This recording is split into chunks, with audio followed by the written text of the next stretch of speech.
오늘의 말씀의 제목, 입술의 고백을 넘어 삶의 통치로라는 제목으로 함께 은혜를 나누겠습니다. 자, 우리 인사하겠습니다. 한 주간 잘 지내셨습니까?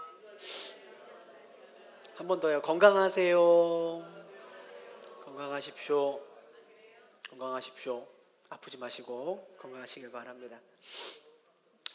오늘 지도 하나 보여주시겠어요? 오늘 본문의 배경인 빌립보 가이사랴는 당시 헤롯 대왕, 그러니까 예수님 당시에 있었던 그 헤롯 대왕의 아들인 빌립이 다스리던 곳이었어요. 이 빌립이 로마 황제의 마음을 얻기 위해서 이 도시를 바치겠다라는 의미로 도시 이름 앞에 가이사랴를 붙이고 자기 이름을 따서 가이사랴 빌립보 가이사랴 이렇게 이름을 붙인 도시입니다.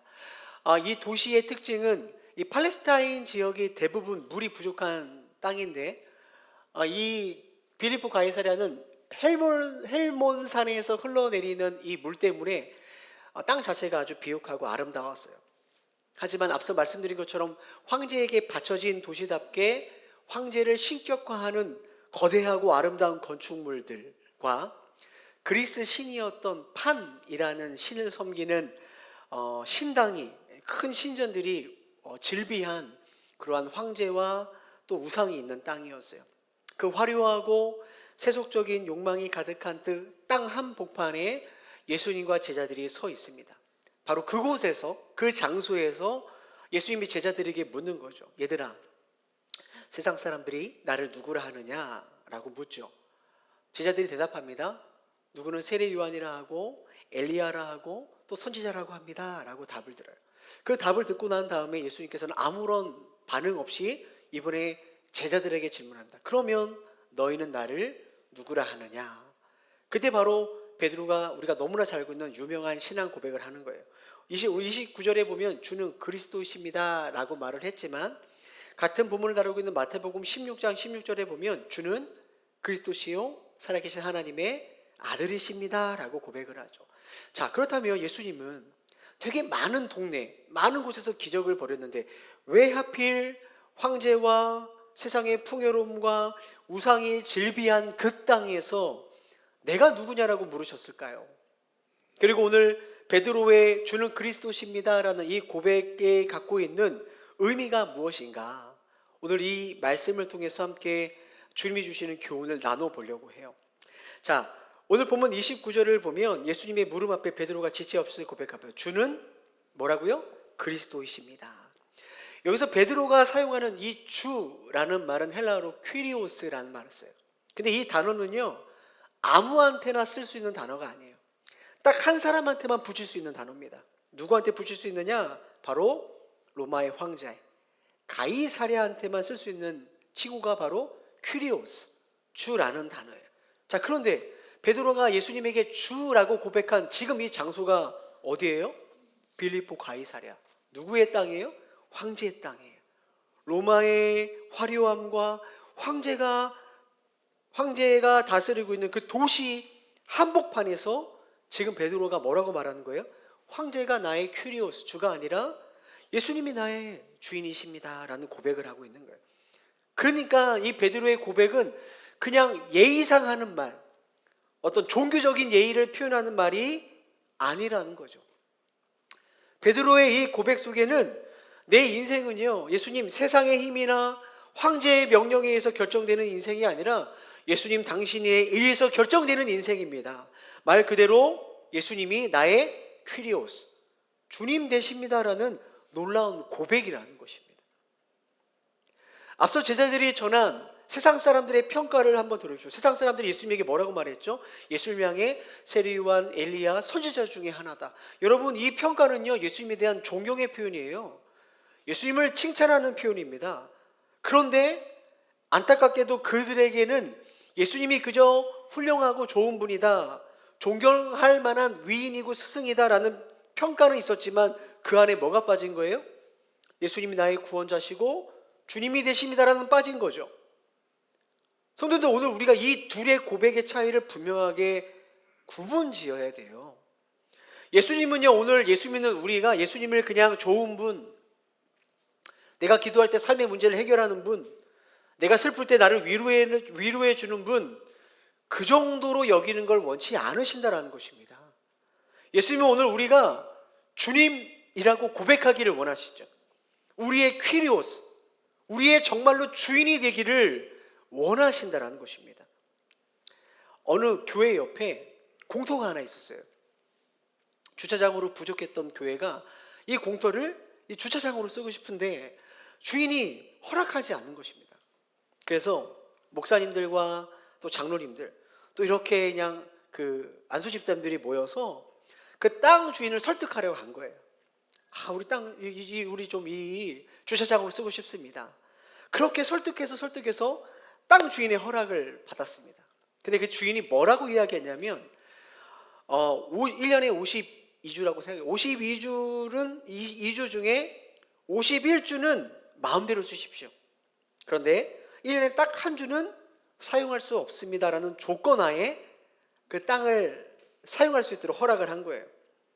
그러니까 얼마나 이 교회와 모든 사람들이 행복합니까? 너무 감사한 마음으로 이 주차장을 쓴 거죠, 공터를. 그런데 시간이 지나면서 조금씩 뭐예요? 불만이 올라오는 거예요. 아니 어차피 그 한 주도 비어있는 땅인데 다른 용도로 쓰지 않는데 그 한 주도 우리를 쓰게 하면 안 되나? 그 한 주 때문에 막 상도들이 막 여기 사방팔방 주차를 하고 너무 힘들게 오는 거예요. 그래서 그걸 참 주인이 인색하다. 왜 저렇게 고집을 부릴까? 이런 마음이 들어서 주인을 찾아가서 또 따져서 물었어요. 아니 보니까 그 한 주도 비어있던데 그 한 주마저 우리한테 쓰게 하면 안 되냐? 굳이 한 주를 못 쓰게 하는 이유가 뭐냐? 물어봤다는 거예요. 집주인이 이렇게 말을 했어요. 그래야 당신들이 이 땅의 주인이 누구인지 잊지 않을 거 아닙니까? 참 지혜로운 땅 주인이라는 생각이 들어요. 성도님들, 그런데 하나님께서 저와 여러분을 다루는 방식도 이와 비슷해요. 여러분, 우리는 내 마음대로, 내 생각대로, 내 계획대로 되지 않은 어떠한 한 순간을 마주할 때 그때서야 우리는 깨닫죠. 내 힘으로 살 수 있는 인생이 아니구나. 진짜 내 인생의 주인이 따로 있구나를 그때서야 생각하고 그 주인을 바라본다라는 것입니다. 근데 이 지점이 신앙생활하는 우리에게 너무나 중요해요. 성도님들 잘 들어보세요.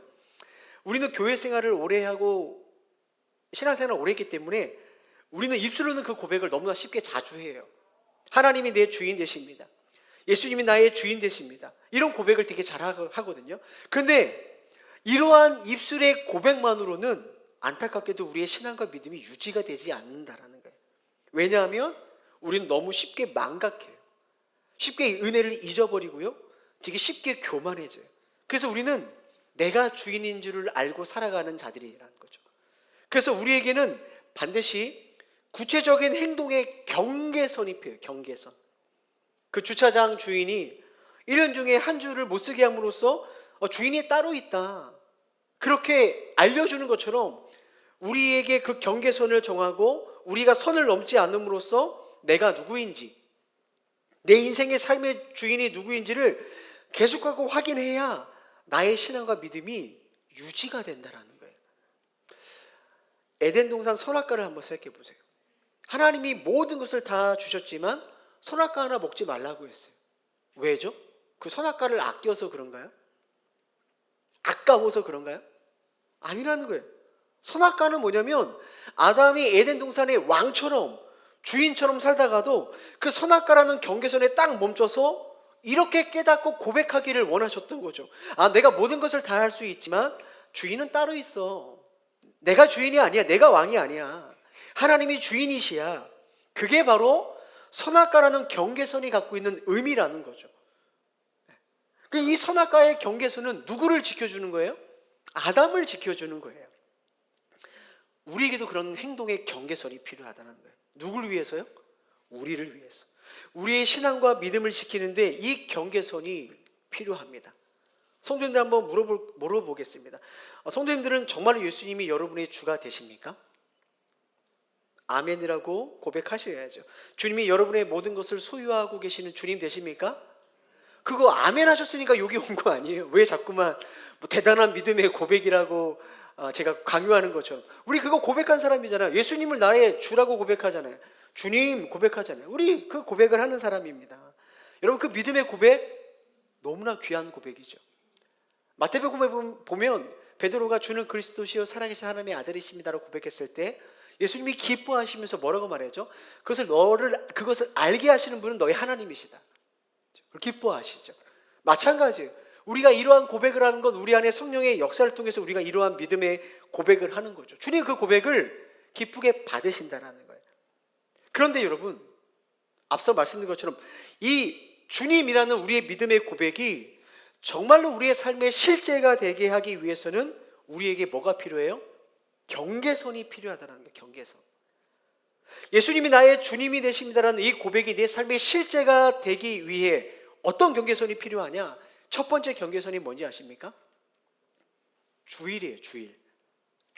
주일을 지키는 것. 성도님들, 주일은요 하나님께서 우리에게 주신 시간의 경계선이에요. 시간의 경계선. 일주일에 우리의 168시간이라는 시간을 우리에게 주셨죠. 그 시간 안에 우리는 마음 놓고 우리의 삶을 살아갑니다. 그런데 그 시간의 한복판에 하나님이 주일이라는 경계선을 쫙 그어 놓으신 거예요. 왜죠? 아담이 에덴 동산의 중앙의 성악가의 경계선 앞에 멈춰서면서 나의 한계를 인정하고 주인은 따로 있다, 하나님이시다라를 깨닫고 배우는 것처럼 우리 역시 주일이라는 그 시간 앞에, 그 경계선 앞에 우리의 모든 것들을 멈춰 세우죠. 그러면서 이 예배 시간에 뭘 듣죠?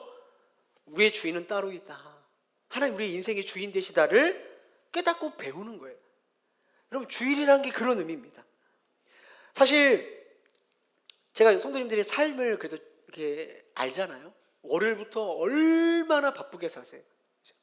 그렇게 일주일 동안 바쁘게 살면 내가 의도하지 않아도 우리 안에는 어떤 마음이 드냐면 내게 있는 힘, 내게 있는 경험, 내게 있는 실력으로 내가 일하고 내 인생을 꾸려가는 것처럼 느껴질 수밖에 없어요. 우리 삶이 그래요.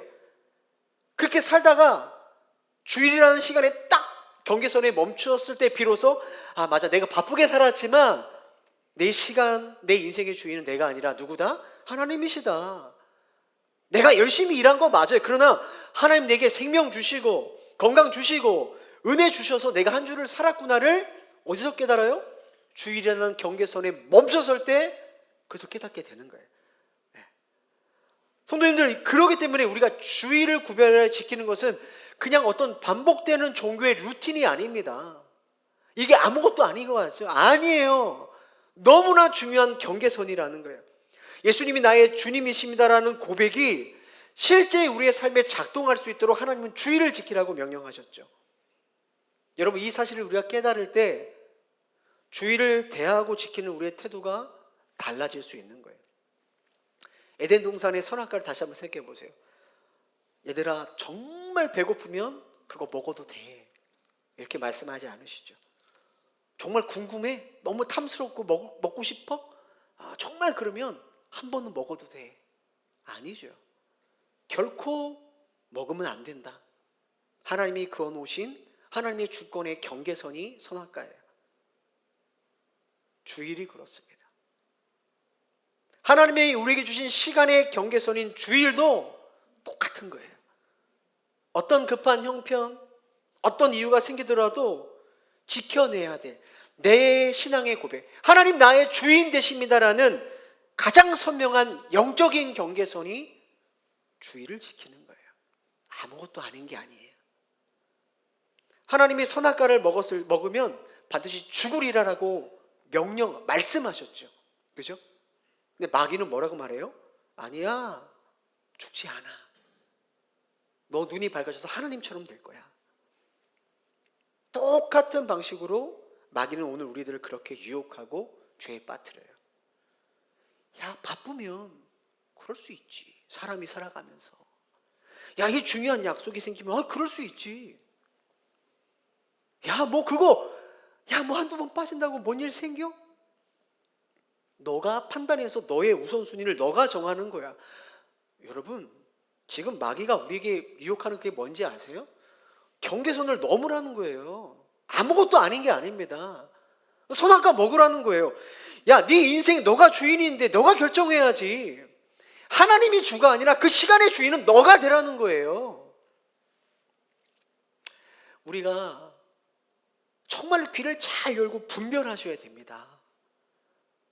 그런 말을 들으면 편하죠. 아예 뭐 바쁘면 그럴 수 있죠. 그 말 들으면 우리 마음 편안하잖아요. 내 마음을 편안하게 해주는 그 말, 그 합리화가 하나님 말씀이 아니라니까요. 마귀의 유혹이라니까요. 우리가 주님이라고 고백하는 이 신앙은요, 내 형편에 맞춰서 그 말씀의 경계선을 위로 뒤로 하고 수정하고 그런 게 아닙니다. 내가 좀 기분 나쁘고 마음 좀 우울하고 내 급한 약속이 있고 중요한 일정이 있어서 그 선을 넘으라는 끊임없는 유혹할 때조차도 하나님의 주신 경계선을 내가 넘지 않는 것, 주일에 대한 경계선을 지키는 것, 그게 바로 여러분이 주라고 고백하는 그 고백의 무게라는 것입니다. 그게 신앙의 무게라는 거예요. 그게 신앙의 실제예요. 성도님, 다 물어볼게요. 기분 나쁘면 직장 안 가십니까? 조금 아프면 직장 안 나가세요? 바쁜 일정 생기면 그냥 이렇게 막 휴가 내세요? 직장 생활 그렇게 하지 않잖아요. 사장이 여러분의 주가 되십니까? 그런데 그 주한테는, 주가 아닌 거기에는 우리가 경계선을 잘 지키는데, 주라고 고백하는 하나님의 경계선을 오늘 우리는 어떻게 지키고 있죠? 점검해 보셔야 돼요. 제가 여러분 불편하라고 이 말씀 드리는 거예요. 내 마음을 편하게 하는 게 그게 다 진리가 아닙니다. 자, 보세요. 예수님이 나의 주님이라는 고백이 이 시간의 경계선, 이 주일로 지켜지고 증명이 된다면 우리의 고백, 주님을 나의 주라고 고백하는 실제가 된 두 번째 또 하나의 행동의 경계선이 있어요. 그게 바로 물질의 경계선이에요. 자, 앞서 제가 물어봤죠. 왜 예수님은 그 많은 곳에서 황제가 다스리는 그 화려함과 그 아름다운 그 가이사랴에서 왜 너희는 나를 누구라 생각하냐? 왜 거기서 물어봤을까? 갈릴리도 있고 가버나움도 있고 예루살렘도 있고 많은데 왜 황제가 다스리는 화려한 도시에서 너희는 나를 누구라 생각하냐고 물어봤을까? 보세요. 오늘 우리가 살고 있는 빌립보 가이사랴 이 세상에, 여러분 실제로 이 세상을 다스리는 황제는 누구죠? 누가 주인이죠? 다시 질문을 바꿔볼까요? 누가 나의 삶의 방향을 결정하고 우리를 웃게 하고 울게 하고 나를 움직이게 하는 진짜 주가 누구죠? 돈입니다. 그죠? 돈이죠. 그래서 예수님께서 마태복음 6장 24절에 이렇게 말씀하세요. 너희가 하나님과 재물을 겸하여 섬기지 못한다. 하나님 대신에 많은 것을 둘 수 있는데 왜 하필 돈을 두셨을까? 돈이 신이기 때문에 그래요. 빌립보 가이사랴에선 돈이 황제입니다. 돈이 신입니다. 근데 주님 뭐라고 말씀하세요? 너희가 살아가는 그 가이사랴, 빌립보 가이사랴는 세상 가운데 하나님과 돈을 같이 섬길 수 없다라는 거죠. 오직 하나의 퀴리오스, 하나의 주인만이 나의 인생의 주가 될 수 있다라는 거예요. 성도님들, 우리가 살아가는 이 세상은 빌립보 가이사죠. 이곳에서 우리는 뭐라고 고백합니까? 예수님을 나의 주라고 고백합니다.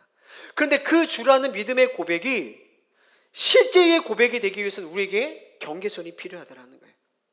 내 삶의 소유권이 돈의 명령이 아닌 하나님의 말씀에 있음을 확증하는 그 물질의 경계선, 하나님께서 주신 경계선이 바로 뭘까요? 그게 11조인 거예요. 11조를 통해서 우리는 너 인생의 주인이 누구냐? 하나님이십니다라고 깨닫고 고백하는 거죠.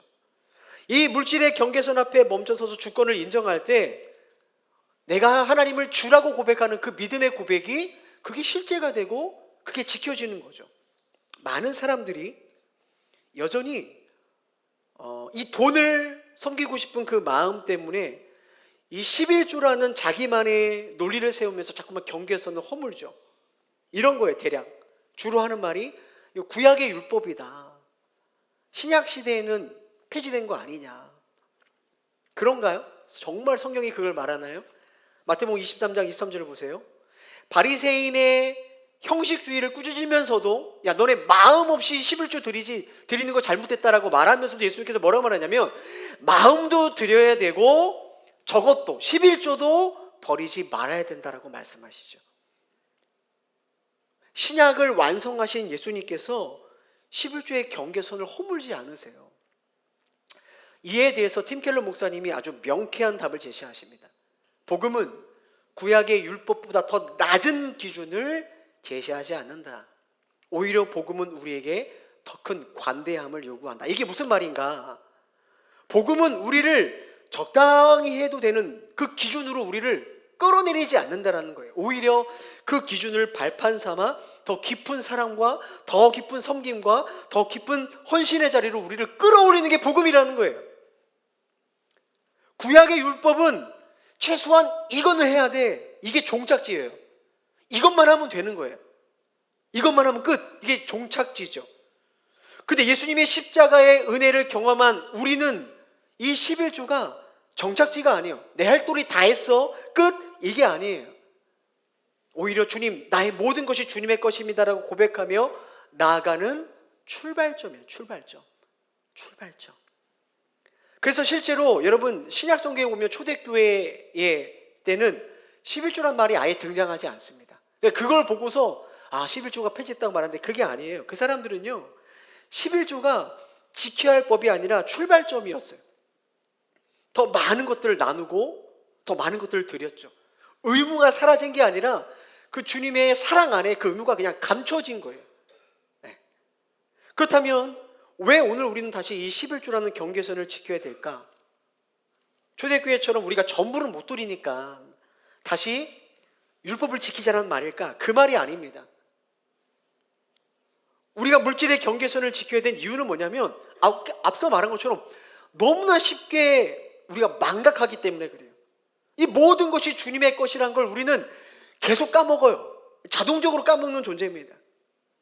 하나님께서 에덴 동산 한가운데 선악과를 두어 아담의 진짜 주인을 기약하게 하신 것처럼 오늘 우리 지갑 한가운데 11조라는 주권의 경계선을 하나님께서 그어 놓으시면서 그 예물을 구별하면서 비로소 우리에게 그 고백을 하게 하는 거죠. 내 돈의 주인은 내가 아니라 하나님이구나. 회사가 월급을 주지만 은혜 주시는 분, 정말 주시는 분 주인은 하나님이구나. 이 물질의 주차장 내가 마음 놓고 쓰는 거지만 그러나 진짜 주인은 내가 아니라 하나님이구나. 그게 바로 물질의 경계선인 거죠.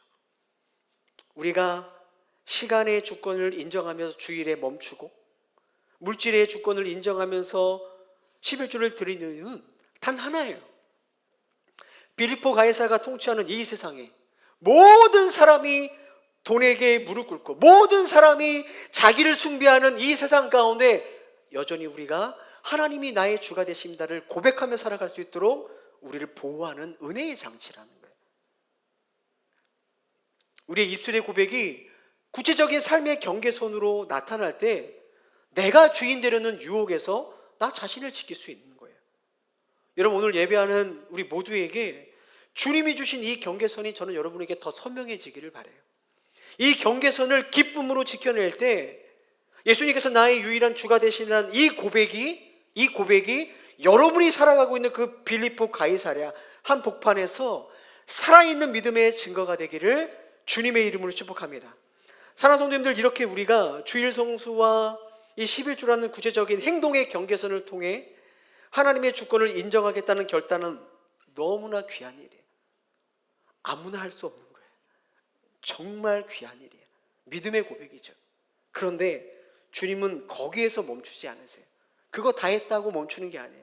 왜냐하면 거기서 안심합니다. 왜냐하면 여전히 우리 안에는 경계선을 지키면서도 사실은 그 경계선을 무너뜨리려는 정말 나쁜 본성이 우리 안에 숨어 있어요. 그게 바로 뭐냐면 내가 정해진 그 경계선 안에서만 내가 주님을 따르겠다라는 선택적 순종이 우리 안에 있다는 것입니다. 따라해 볼까요? 선택적 순종. 다시 한번 선택적 순종. 무슨 말이냐, 이게 31절에 보니까 베드로가 그것을 잘 보여줍니다.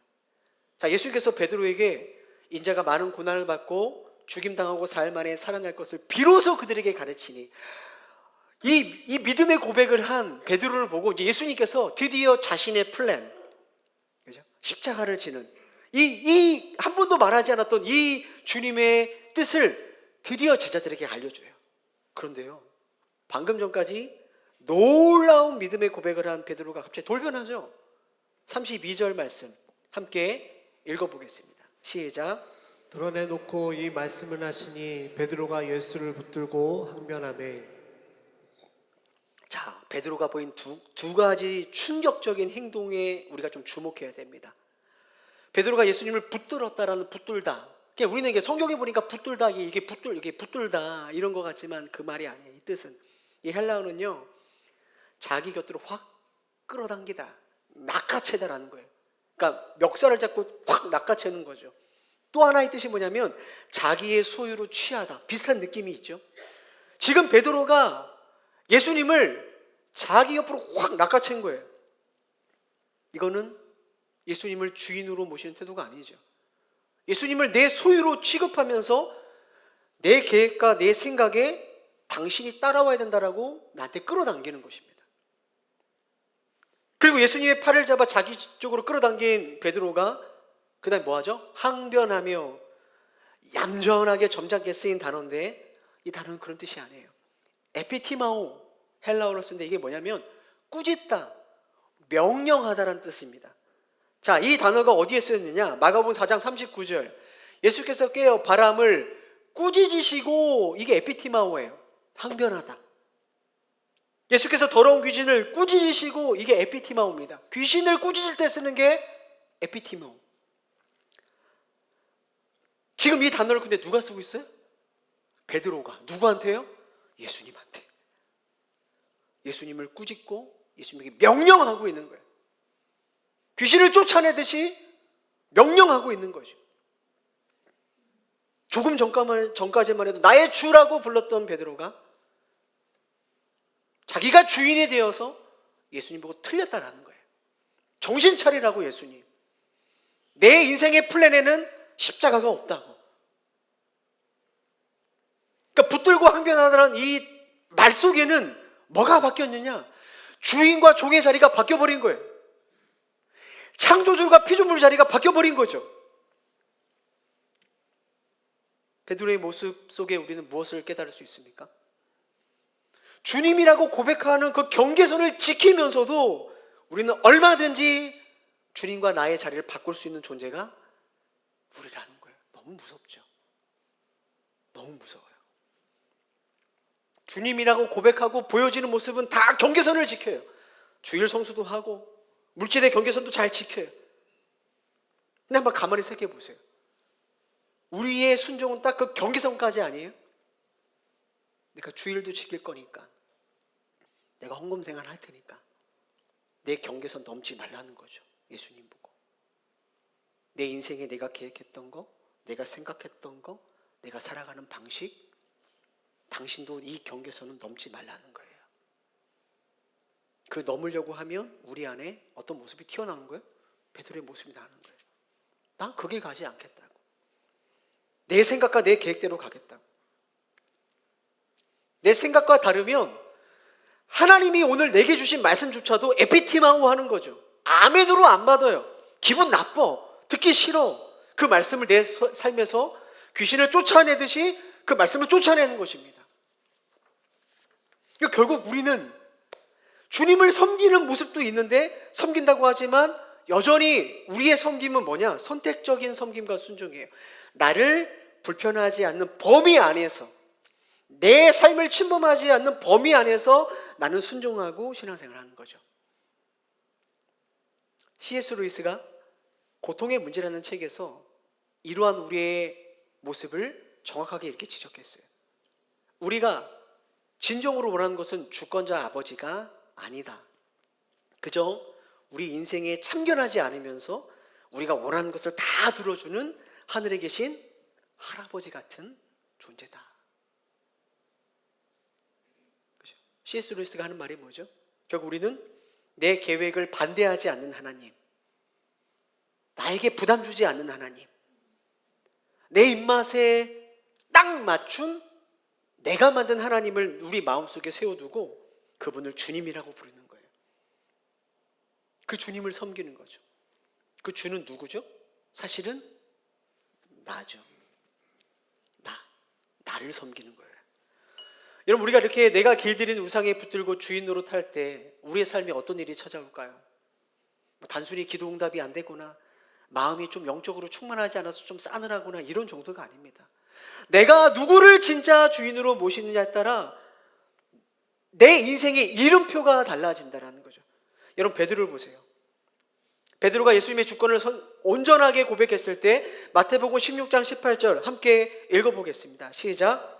너는 베드로라. 내가 이 반석 위에 내 교회를 세우리니 운배의 권세가 이기지 못하리라. 네, 주님을 나의 주인으로 모셨을 때, 그분의 주권 아래에 머물 때 우리는요, 마귀의 권세를 이길 수 있는 반석이라고 불려집니다. 절대 마귀가 우리를 넘어뜨릴 수가 없죠. 그런데 베드로가 내가 주인 되는 순간 그 이름은 바뀝니다. 16장 23절. 사탄아, 내 뒤로 물러가라. 너는 나를 넘어지게 하는 자로다. 이 넘어지게 하는 자, 스칸달롬이란 헬라어를 쓰는데 걸림돌이에요.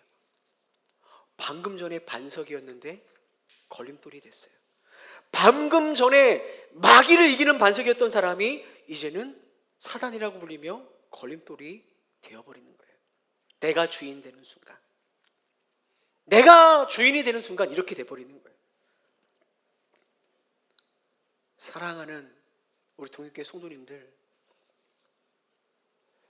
심각하고 무겁게 오늘 이 말씀을 받으셔야 됩니다. 내가 주인 되어서 내 생각과 경험을 내세울 때 그냥 단순히 실수하는 게 아니라 너무나 비참하게 우리가 하나님의 일을 방해하는 걸림돌이 될 수 있다는 것.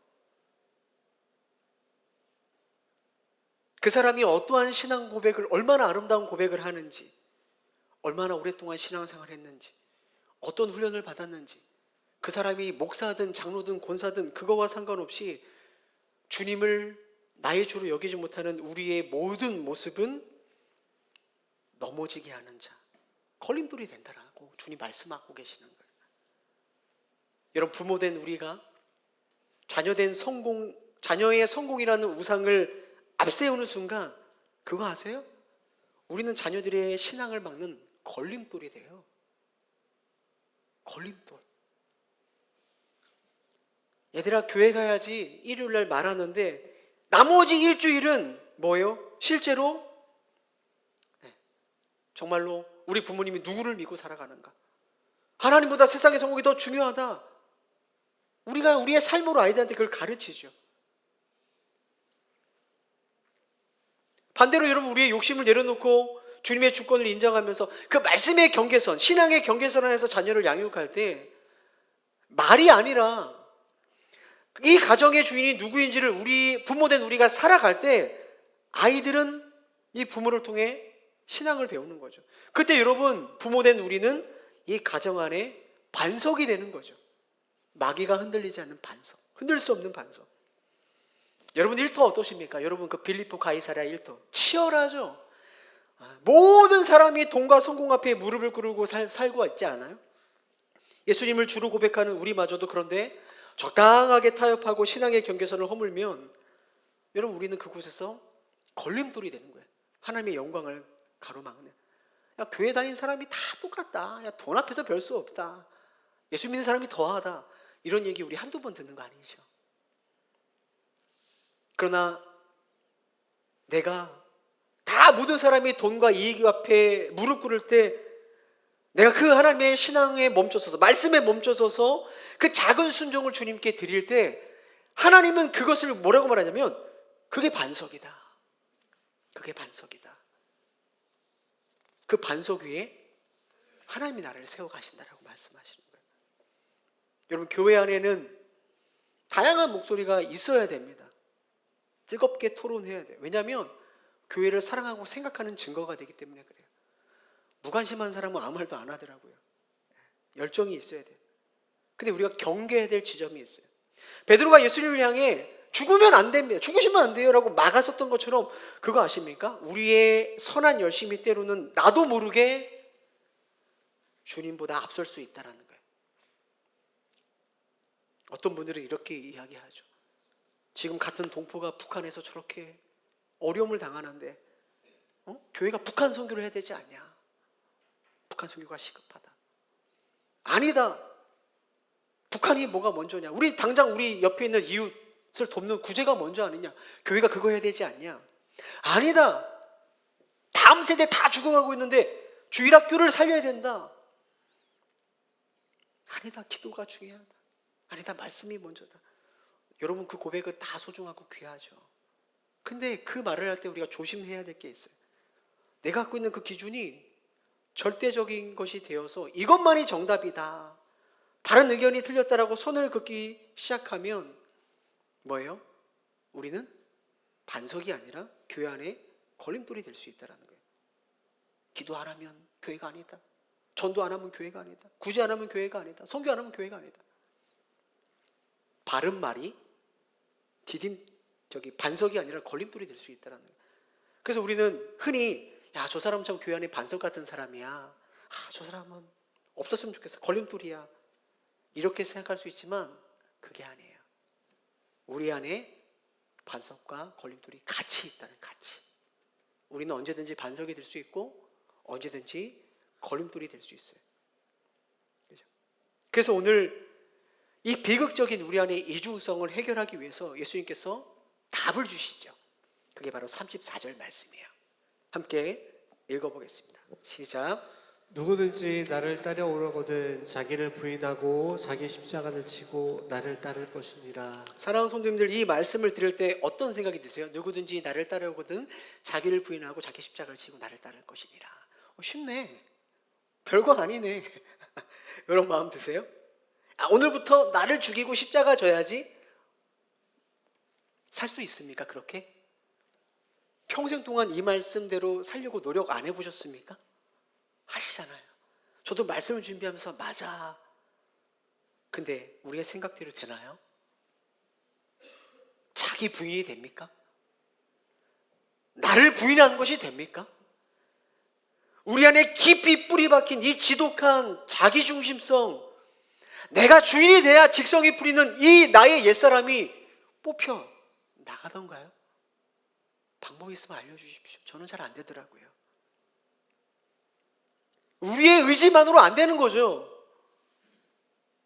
그래서 오늘 우리는 뭘 생각하고 뭘 바라야 됩니까? 우리보다 앞서 자기 부인을 하신 그분, 하나님의 뜻을 따르기 위해 십자가를 진자 지신 그분, 예수 그리스도를 바라봐야 되는 거예요. 우리 안에 반석과 걸림돌의 모습이 같이 있다고 했죠. 근데 곰곰이 생각해 보세요. 반석일 때가 많습니까? 걸림돌일 때가 많습니까? 저는 걸림돌일 때가 훨씬 많아요. 내 가정에서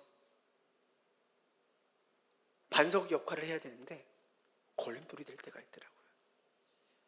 교회에서 반석 되려고 애쓰는데 걸림돌이 될 때가 훨씬 더 많더라고요. 제가 그래요. 여러분 어떠시죠? 주님의 길을 가로막았던 베드로처럼 우리는 걸림돌일 때가 너무너무 많이 있어요. 반석은 손가락으로 세야 돼. 그죠? 그런데 오늘 말씀을 통해 우리가 깨달을 수 있는 건 뭡니까? 주님은 이런 우리를 사단아 떠나가라라고 우리를 그렇게 말씀하지 않으세요. 주님은 걸림돌일 때도 우리한테 사단아 떠나라라고 말하지 않으세요. 내가 사는 인생은 분명히 걸림돌인데 주님이 쫓아내셔야 되는데 그렇게 하지 않으세요. 그죠? 우리를 다시 반석으로 세우시기 위해 주님이 대신 버려지는 돌이 되셨어요. 우리가 하나님 앞에서 걸림돌이 돼야 되는데 주님이 걸림돌이 되셨어요. 하나님 앞에서 쫓김을 당했어요. 어디서요? 십자가죠. 그 십자가 복음이 우리를 움직이게 하는 능력이 되는 거예요. 나를 위해 버려진 돌이 되신 예수님을 바라볼 때 그렇게 뽑히지 않았던 내가 주인 되는 이 고집스러움이 내려놔지는 거고요. 그 주님을 바라볼 때 빌립보 가이사랴 같은 세상 속에서도 주님이 나의 주님이시다라고 고백할 수 있는 거예요. 내 힘으로 억지로 참는 것이 아니에요. 찬양의 고백처럼 영광의 물결, 그 사랑의 물결이 나를 덮어야 시간과 물질의 경계선을 내가 억지로 지키는 게 아니라 기쁘게 지킬 수 있는 거예요. 이제 나를 자기를 부인하고 십자가를 지는 것이 고통스러운 형벌이 아니라 내가 주님을 닮아갈 수 있구나, 기쁨의 순종이 되는 거죠.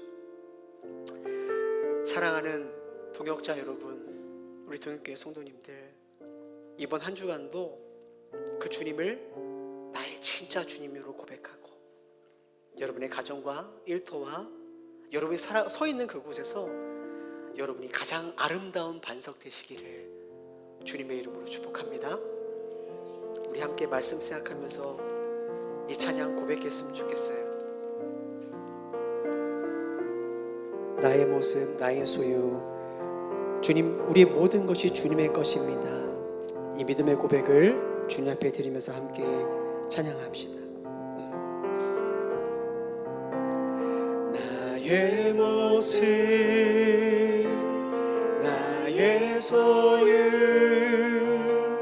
주님 앞에 모두 드립니다.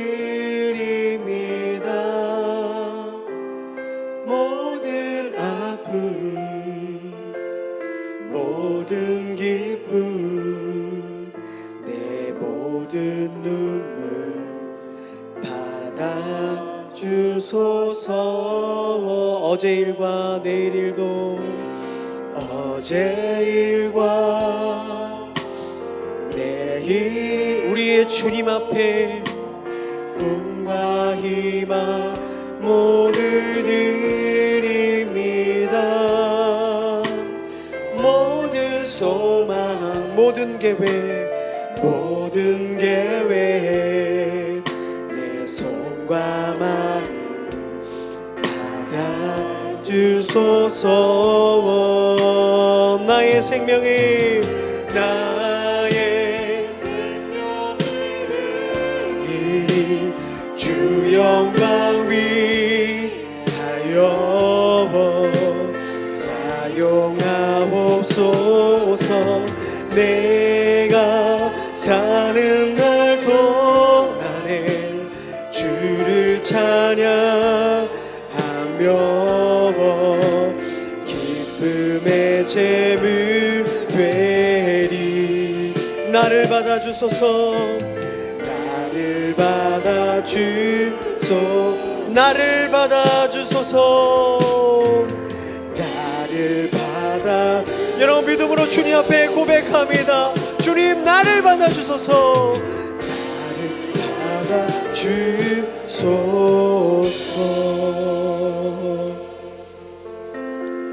우리 함께 말씀 생각하며 기도하겠습니다. 주님, 우리가 예수님을 주라고 고백하며 그렇게 살았는데 정작 우리의 삶의 주인은 주님이 아니었습니다. 저였습니다. 나였습니다. 내가 주인이었습니다. 주님, 우리의 연약함들을 용서하여 주시고 불쌍히 여겨 주시옵소서.